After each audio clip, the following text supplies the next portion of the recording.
अहमद एक छोटे से गांव में रहता था। वो बहुत नेक और शरीफ बच्चा था।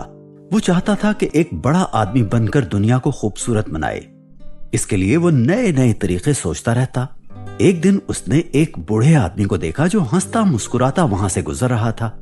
अहमद ने बूढ़े आदमी को मुखातिब करके सलाम किया और पूछा, बड़े मियां, आप क्यों हंस रहे हैं? बूढ़े आदमी ने जवाब दिया, बेटा, मैं आज बहुत खुश हूँ, इसीलिए मैं हंस रहा हूँ। अहमद ने हैरत से पूछा, क्या आप मुझे अपनी खुशी की वजह बता सकते हैं? बूढ़े आदमी ने मुस्कुराते हुए जवाब दिया, मैंने जो मेहनत की थी मुझे उसका फल मिल गया है। अहमद ने फिर पूछा, आपको कौन सी मेहनत का फल मिल गया है बाबा जी? बूढ़े आदमी ने सामने खड़े हरे भरे दरख्त की तरफ इशारा किया और बोला, जब हम दूसरों की मदद के लिए मेहनत करते हैं तो अल्लाह पाक हमें सच्ची खुशी से नवाजता है। मैंने कुछ अरसा पहले ये दरख्त लगाया था, इस पर फल लग गए हैं।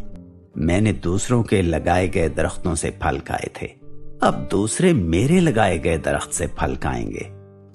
दूसरों की नेकी का बदला नेकी से देने से बंदे भी राजी रहते हैं और अल्लाह भी राजी हो जाता है। जब अल्लाह किसी बंदे से राजी होता है तो उसका दिल खुशी से भर देता है। ये सुनकर अहमद बहुत मुतासिर हुआ। उसने बूढ़े आदमी से दूसरों की मदद करके आसानियां बांटने का और नेकियां फैलाने का वादा किया। 20 साल बाद वो एक बड़ा डॉक्टर बनने में कामयाब हो गया। वो गरीबों की मदद करता जिससे उसे सच्ची खुशी मिलती, और इस तरह बड़े मियां से किया हुआ वादा भी पूरा हो गया।